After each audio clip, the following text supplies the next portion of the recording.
Okay. So it looks like it's on now. It says 5.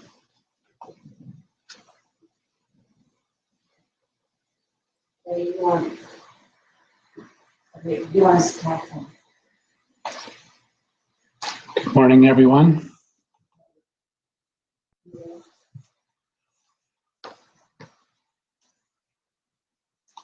We're checking to see if it's broadcasting.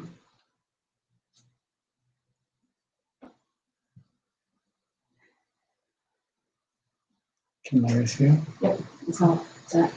Okay. Will you please pray with me, O Heavenly Father, Oh, Heavenly Father, Divine Mother, Divine Mother, beloved Jesus Christ, beloved Jesus Christ, Blessed Master, Blessed Master, dearest Mother, dearest Mother, saints and sages of all religions, saints and sages of all religions, I bow to all of you. I bow to all of you. Free my life from all obstacles, Free my life from all obstacles, and give me physical, mental, and spiritual development. and give me physical, mental, and spiritual development. Make my mind thy temple, Make my mind thy temple. make my heart thy altar, Make my heart thy altar. make my love thy home. Make my love thy home. Be thou the only King, Be thou the only King, reigning on the throne of my consciousness. reigning on the throne of my consciousness.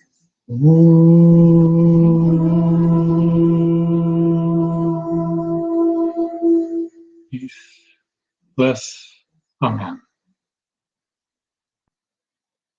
It's wonderful to be connecting with you all this morning through the means of internet. Rick Bohr sent me a funny this morning, and it's entitled, Without God, Our Week Should Be, or Would Be, Sin Day, and then they would be Mourn Day, and Tuesday would be Tears Day, Wednesday would be Wasted Day, Thursday would be Thirst Day, Friday would be Fight Day, and Saturday would be Shatter Day. 7 days without God makes one week, W-E-A-K. And I thought that was very cute.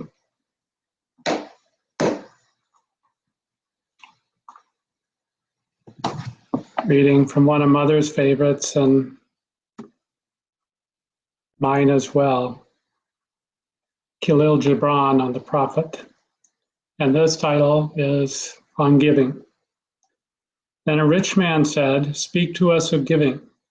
And he answered, You give but little when you give of your possessions. It is when you give of yourself that you truly give.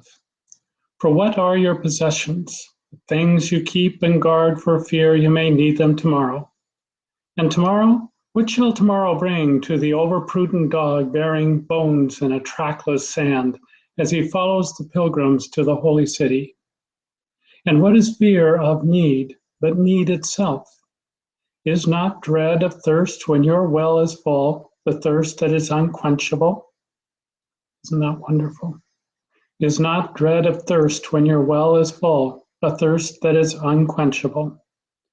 There are those who give little of the much which they have, and they give it for recognition, and their hidden desire makes their gifts unwholesome. And there are those who have little and give it all. There are the believers in life and the bounty of life, and their coffer is never empty. There are those who give with joy, and that joy is their reward. And there are those who give with pain, and that pain is their baptism.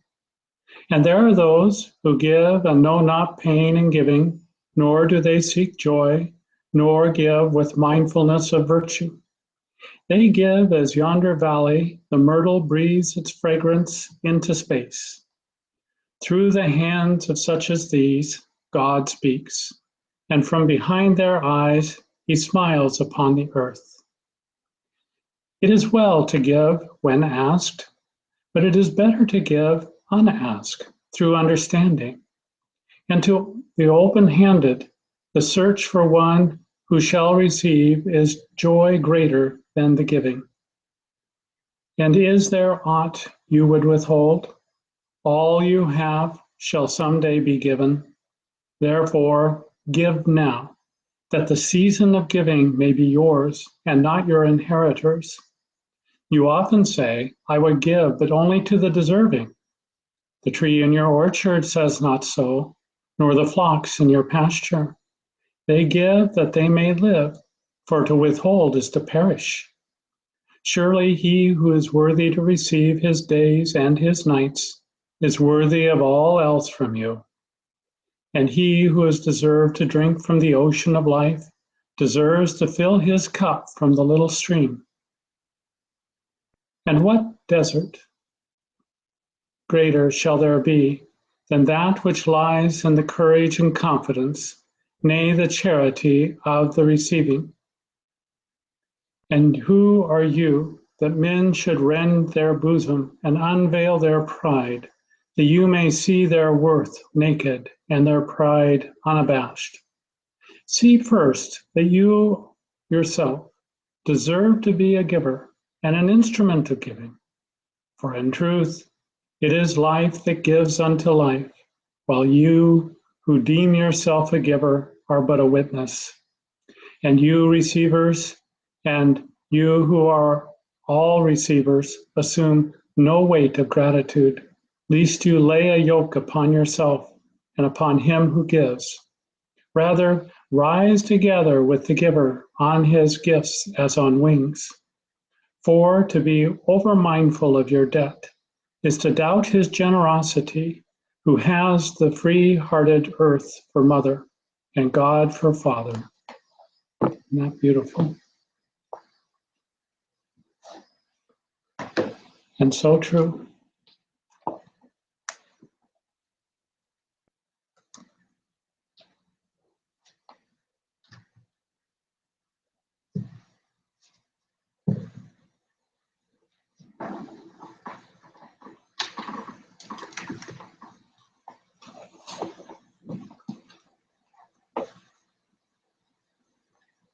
And from Master's commentary on the Bhagavad Gita, God talks with Arjuna, entitled Three Kinds of Giving. This comes from chapter 17, verse 20. The good or sattvic gift is one made for the sake of righteousness, without expectation of anything in return, and is bestowed in proper time and place on a deserving person. It's the quote from the Gita. The Master's commentary, a gift, or what is in India is called dana, D-A-N-A, dana. A gift that is presented to a worthy person without thought of receiving for any kind of compensation is sattvic, or virtuous in nature. The man who gives with no strings attached to the deserving person is pure-hearted. Paradoxically, such a gift brings the donor the greatest spiritual benefit, precisely because he does not seek it. The habit of giving breaks down gradually the walls of separation between God and man, and leads the devotee to offer to the Lord the ultimate gift of the surrender of his soul. When he makes a gift of his soul to God through love, without expectation of any return of divine favor, he has passed life's highest test. I'll read that again so that we can emblazon it in the mind. When he makes a gift of his soul to God through love, without expectation of any return of divine favor, he has passed life's highest test. The Lord, who has everything except the love of his prodigal child, man. If the Heavenly Father may be said to need anything, it is the love of his runaway children, roaming in delusion. He wants them back for their own happiness and for his happiness too. He feels responsible for them. Who but he created Maya and the labyrinths of misery? What rejoicing he feels when he receives the unconditional love of his children. There are three kinds of sattvic gifts: material, mental, and spiritual. On the physical plane, to give food and money to a poor man is good. To give him a job is better. To help him become well qualified to obtain work is better still. Continued material aid to a man makes him enslaved and dependent. So it is laudable to encourage him to remedy his ills by self-help.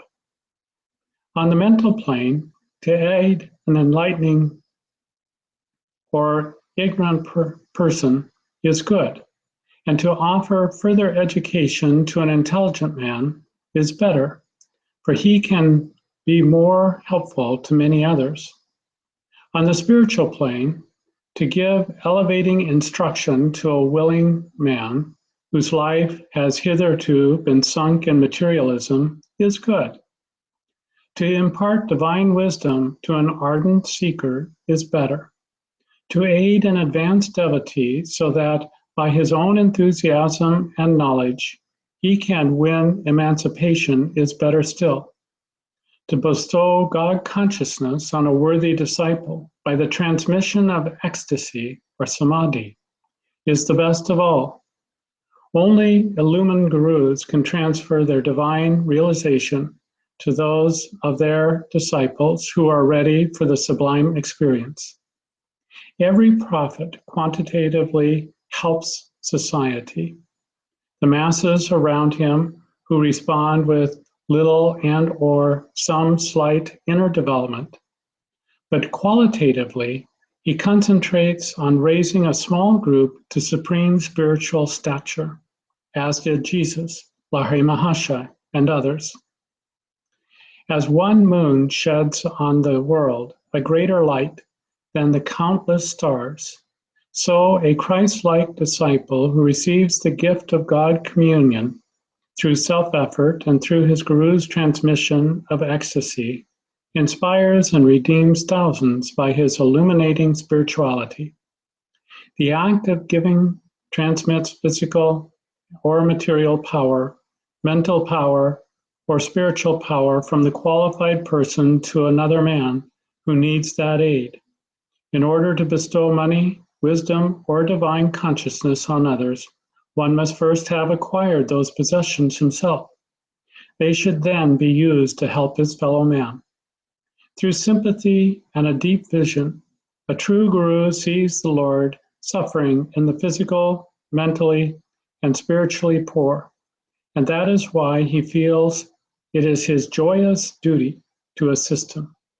He tries to feed the hungry, God in the destitute, to stir the sleeping God in the ignorant, to love the unconscious God in the enemy, and to awaken the half-sleeping God in the yearning devotee. And by a gentle touch of love, he instantaneously arouses the almost fully awakened God in the advanced seeker. A guru is, among all men, the best of givers. His generosity, like that of the Lord himself, knows no boundaries. And today I would like to talk about the giving tree. This world that we live in has trained us many times to seek rewards for those things that we do.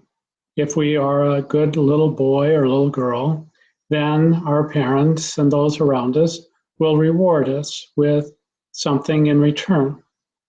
And then we go to school, and if we do so well on tests, then we earn ourselves a certain kind of grade, and so on. And so we become inculcated into this idea that as we give, so shall we receive.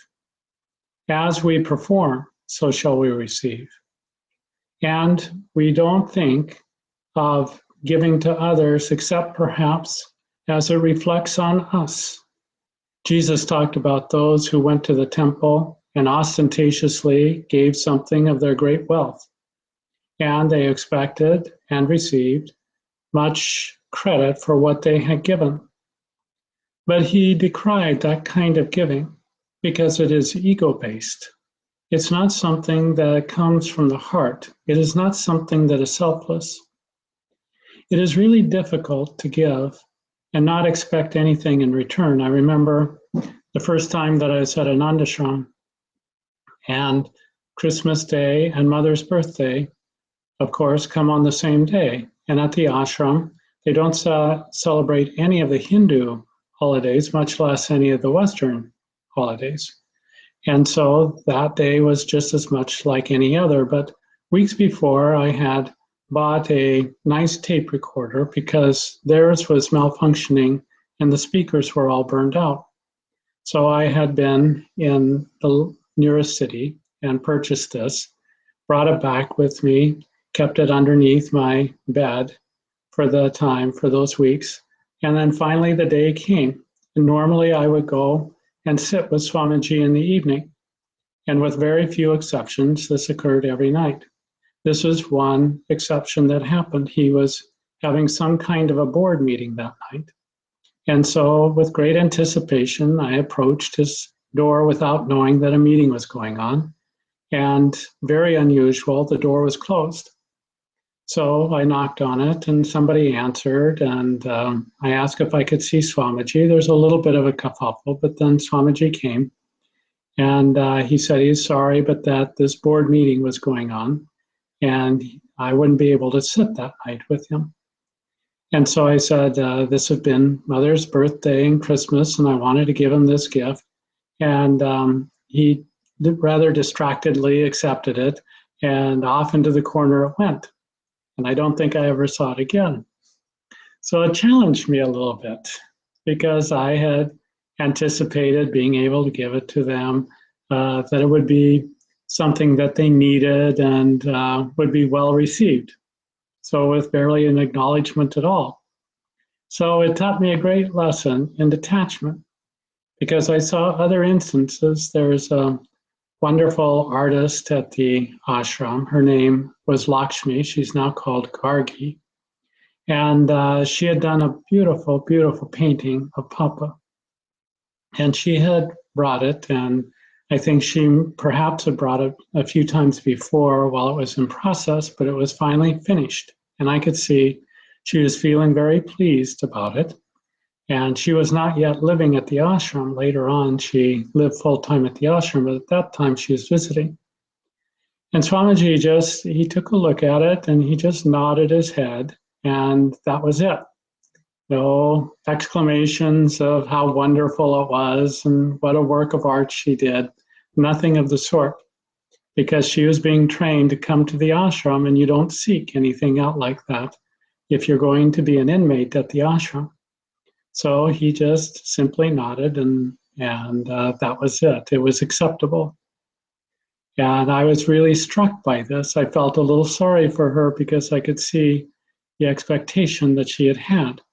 However, I hadn't needed to feel sorry for her because as I learned more about Swamiji, that nod from him could mean more to her than all the words in the world that he could express in admiration. And besides, in giving selflessly, we give without thought of reward, without expectation that others should take notice and see what we're doing. One time, I had been doing a lot of service for God and didn't feel like there was much coming back in return. And I was feeling a little bit sorry for myself. So I was commiserating with God in my meditation about this. And suddenly he unfolded this entire scenario for me, where God gives everything to us all the time. He gives us this worldly manifestation. He gives us all the good things of this earth. He is constantly expressing himself through the gifts that we give. But who acknowledges those gifts? The gift of food, the gift of air that we breathe, the gift of sunshine, the gift of vitality of life and comradeship, all the things that he expresses himself in this world. And rather than giving thanks, rather than making this a bountiful planet, which it is, enough for everyone, we fight over the crumbs. We draw lines in the sand and say, this side is mine and that side is yours, and don't you dare cross over onto my side. And if you do, there's a war. And that's just the way we treat his constant giving to us. To receive is just as equally important as knowing how to give. One time, Mother just asked me, seemingly out of the blue, "Why is it so difficult for you to receive?" she asked. She said, "You much rather give." And I said, that's right. It's a lot easier and more fun to give than it is to receive. I really didn't know how to receive. So she went on to say, "You know the joy that you feel when you give to others. But if you do not receive, you do not allow others to experience that joy of giving." So giving, when it is done properly, when it is done with a full heart, is something that is really inspiring and gives joy to both the giver and the receiver. And who of us are not receivers? Receivers first from God, that the spark of life should come into this body, that breath should come, and that we should have the air to breathe, that the mother's milk flows to us, that food comes to us, and so on. It is really tremendous when we think about everything that we receive. Then if we go inside and we go into the laboratory of our own existence within this body, and we discover, through the writings perhaps at first of Master and others, that we are being fed by a life energy, that Jesus talked about the mouth of God, and that all of life is expressed out through the mouth of God. And Master explained that this is at the base of the skull, as the yogis well know, and that it is through here that the life energy streams in and comes into the brain and electrifies the brain and enlivens it, and then goes down the spine and is distributed out to the body through all the nervous system. And that this vital life energy is in truth what keeps us going from our first breath to our last. You withdraw that life energy and it doesn't make any difference. You can stuff food into the mouth, you can try to force air into the lungs, and life may continue in some kind of minimal way, but it will be withdrawn as soon as those supports go away from it, because the life energy is drawing out. Now, when the life energy leaves this body, it goes out through the ajna. It's withdrawn through the back of the skull, but the ajna is that point between the eyebrows. And that is why people most often turn their eyes upwards when they leave this body. The whole life energy unconsciously is being drawn up. And we see that, as has been talked about with near-death experiences, we see that tunnel of light that occurs at the ajna. And we are being drawn into that tunnel of light and into the next stage of existence for us. And for most people, that means entering into the astral worlds. And if you've had a more or less average existence in this world, then you are drawn into that astral world and you begin a life there. And first you review this life, and you do it without the impairment of having physical consciousness. You're more attuned to the divine because you're now in the astral consciousness, and you see what you have done well in this world and what you have not done so well at. And with that superior consciousness, aided by divine beings who are helping us in reviewing this life, we learn something. And sometimes we come out with a greater determination that the next time that we live, we'll live better. We'll live in closer connection with truth, harmony with God consciousness, and nature. And so we gradually grow through evolution, lifetime by lifetime. We refine ourselves, we get better, we understand more. And you see that in children. Some children come into this world and they're very wise from the very beginning. They may have some challenges to face, but they have an innate wisdom about them. And others are a little bit of a wild hare. and they just seem to be headed for trouble in every direction. Now, sometimes great souls come in, and they are that wild hare, and they will live quite a life. And then one day, something suddenly awakens them to the higher life, and they use all of that life energy to go to God. And it's tremendous. They are like a rocket that takes off and zooms by everybody else, making them look as if they're standing still because they have such an intense desire to know God. These are wonderful souls, wonderful souls. But one time, Master was doing a baptism, and he suddenly had a shocked look on his face. And later on, he told that he almost dropped that baby because as he held the baby, he saw that this soul who had incarnated in this baby had been a murderer in his last lifetime. And it shocked him. Maybe he wasn't so sure he wanted to be holding him.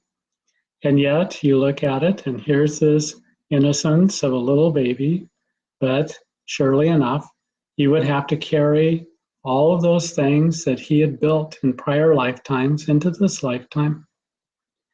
So one of the great lessons that we have to learn is about giving, and that we don't give just to receive. We give in order that we might be an instrument of divine consciousness. There is a built-in reward, so to speak, for giving in this way, because when you give, you feel the joy of God. You feel the life of God. You feel the light of God. But even further renunciation means that you don't even seek that joy, but you give because it's your nature. You could not give, just in the same way that you could not breathe being in this world. You have to give because it is your nature. And not to give would kill you, would bring you into a degraded state. And you just can't stand that. You want that attunement. You want that light. You want that life of God.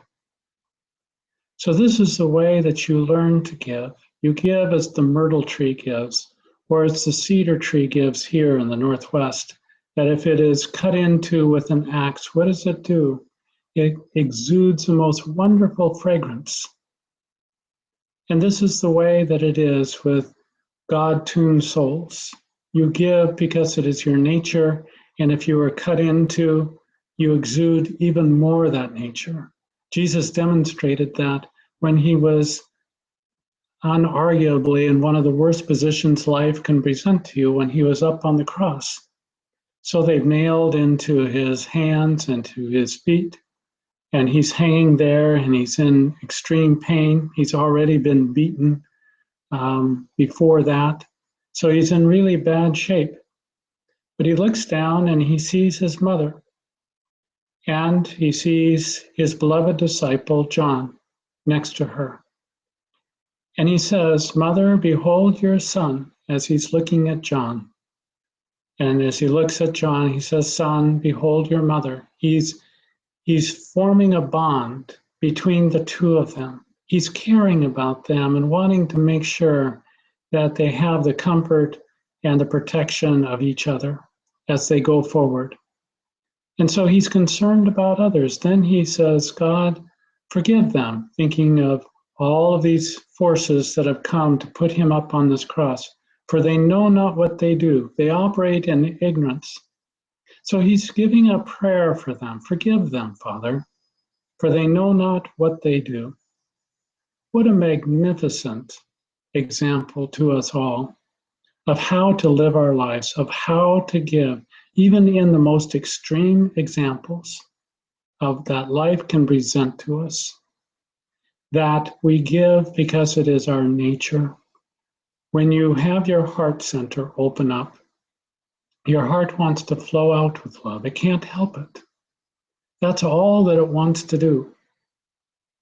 And to stop it, to dam it up, would create a tremendous strain and pressure inside of you because you are used to that full river of love flowing through your heart. In divine consciousness flows in from the back of your head and illumines your mind and brings you great truths. And it will naturally wants to express itself to this world. Now, it can do so silently.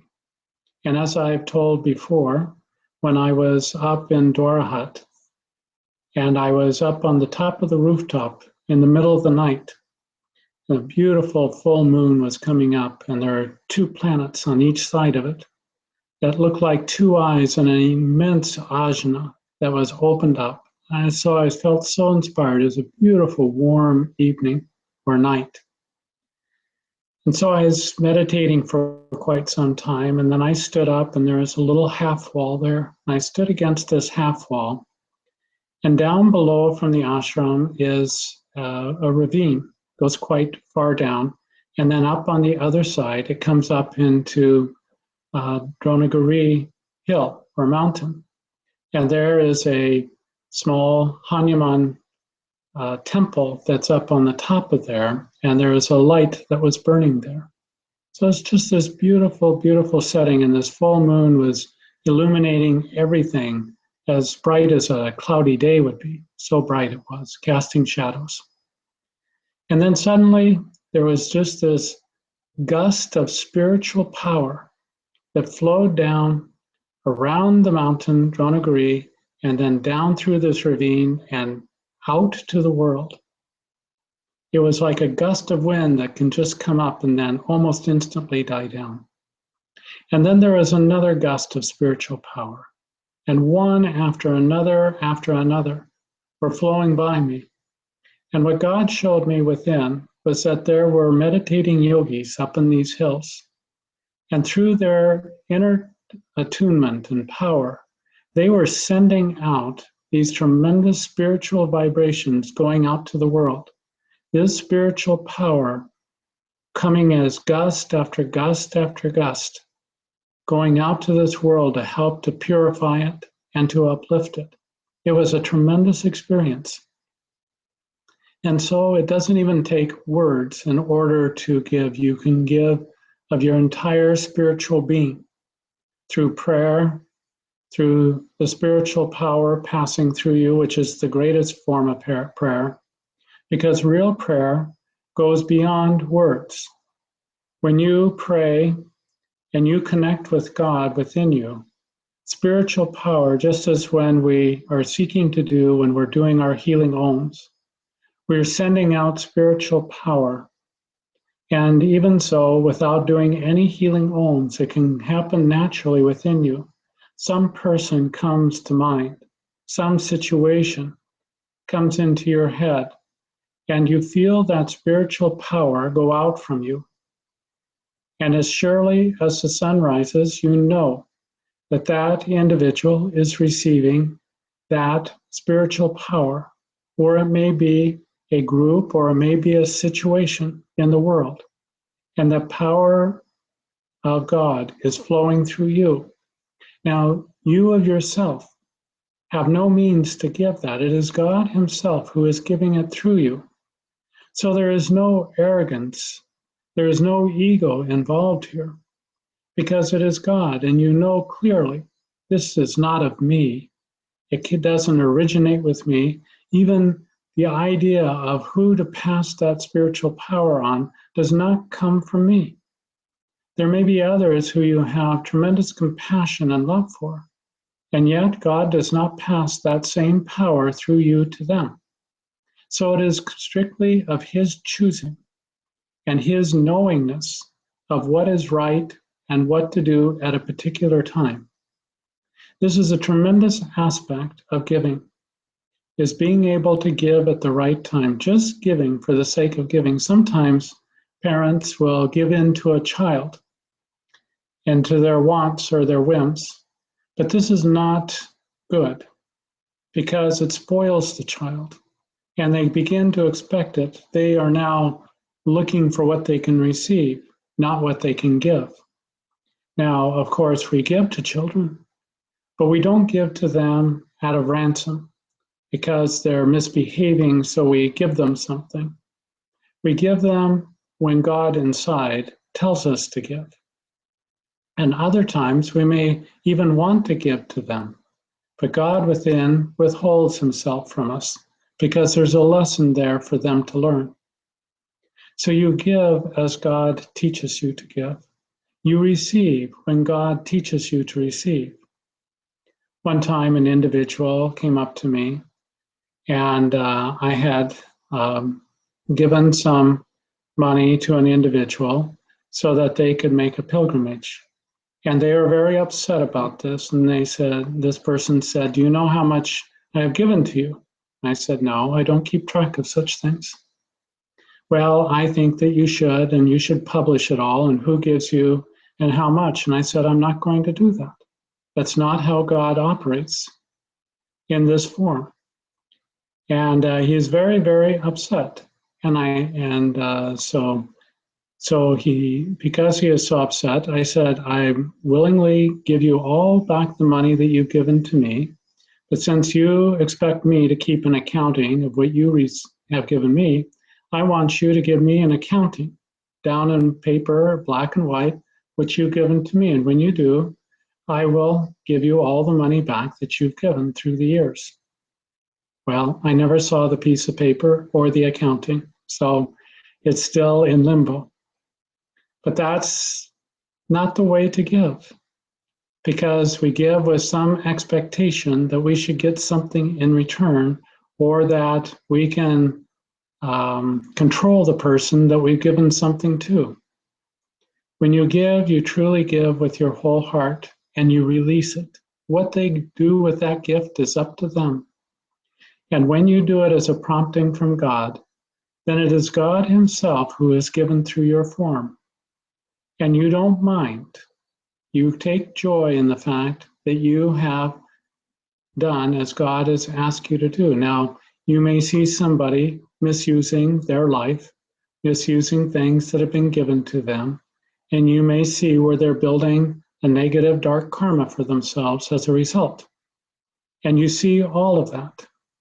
But it doesn't affect the inner you, because the inner you is something that is untouched by this world when you really get connected with your true self. And this pertains to relationships in our life, that when we give anything, it may be a small service, it may be a gift, it may be anything to a family member, to a beloved one, to a friend, to anyone at all. And we give it without expectation of return. Now that's a tough one, isn't it? Husbands and wives oftentimes, most times I would say, have some kind of invisible tally sheet. Well, I've done this for you, and what have you done for me? And if it doesn't look like it's getting balanced very well, then there's upset that goes on there. And you have to examine yourself when that happens. Are you giving because God inside of you has prompted you to give, or are you giving with an idea that you're going to get something in return? And so when we give as God prompts us to give, we really free ourselves. We free ourselves from those tally sheets. We free ourselves from karma. And then we are giving. And then one day God may say, "All right, that's enough. Don't give any more." And that may challenge us just as greatly, because we conceive of ourselves as a good person, a giving person, and suddenly he's saying, "No, don't give here." And you instantly obey him, just as you did as when he prompted you to give. And so your life becomes like a dance in this world. Sometimes you step in, sometimes you step out. You move in accordance with how he directs you to go. And this is the greatest freedom in the world. That is what true giving gives to you, is freedom. And then God gives back to you in so many tremendous ways you can't even count it. He gives to you spiritually, he gives to you mentally, he gives to you materially, in all different ways. And you stand in awe and wonder as he continues to give to you. Now, sometimes you think you need something, and maybe it doesn't come right away. But really, how many things in this world do we really need? And when you count them up, you can count them on one hand. There are really very few of things we absolutely need in order to keep us going. So many things are wants and desires. They're not true needs. So God gives us what we truly need at any particular moment. And sometimes He may give us as a test. He may give us a great boon of wealth, or a great splurge of spiritual energy. And He'll see how we do with it. He'll test us and see whether it makes us more egotistical or whether it makes us more humble and in service to Him. And when we pass that test, then perhaps He gives us something more. And in that way, we grow spiritually. So it's just as important to know how to receive as it is to give.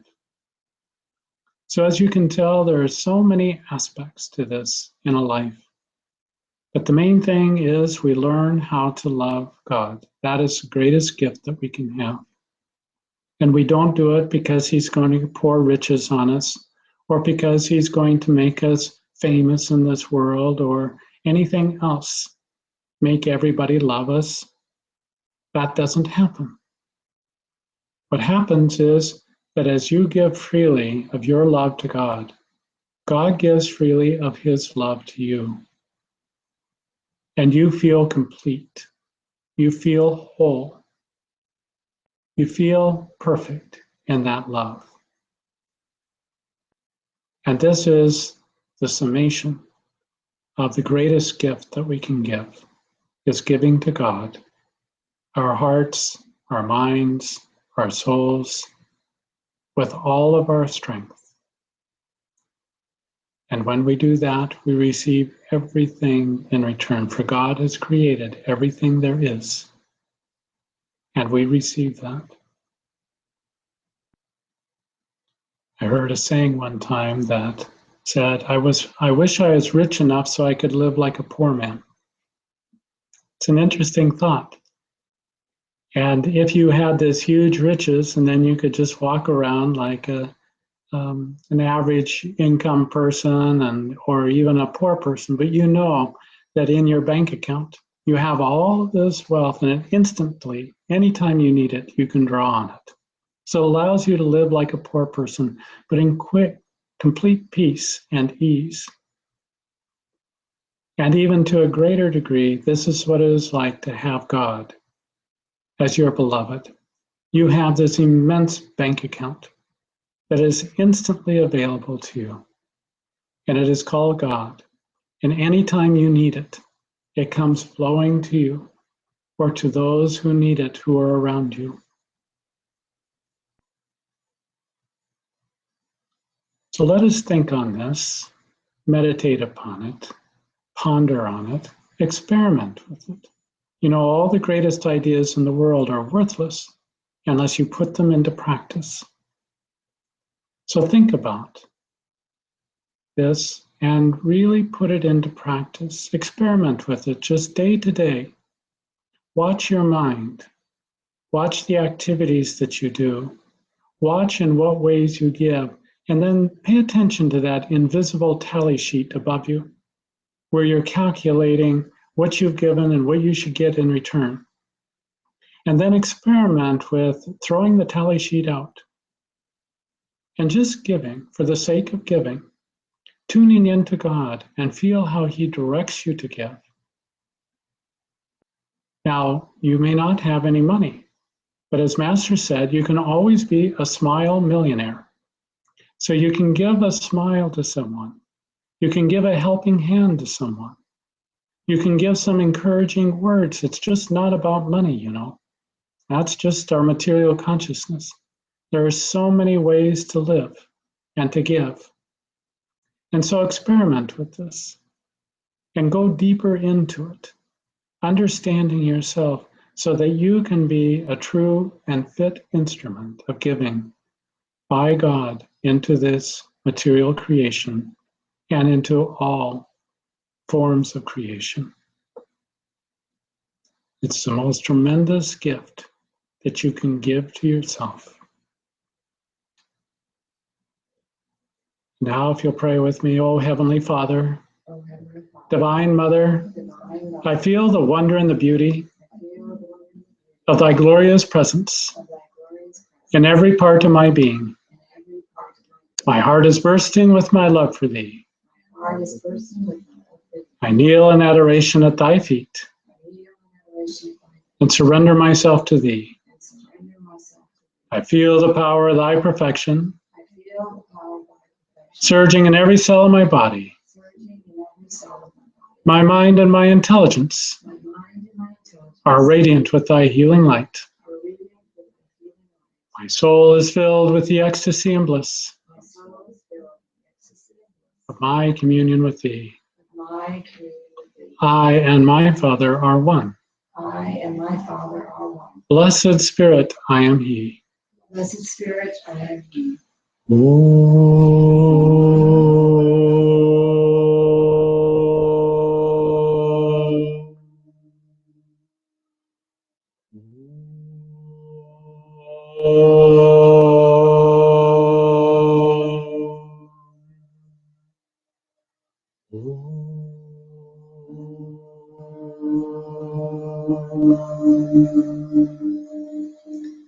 Peace, bliss, amen. Arms bow to the great light within you, and that you may be a giver of light to one and to all.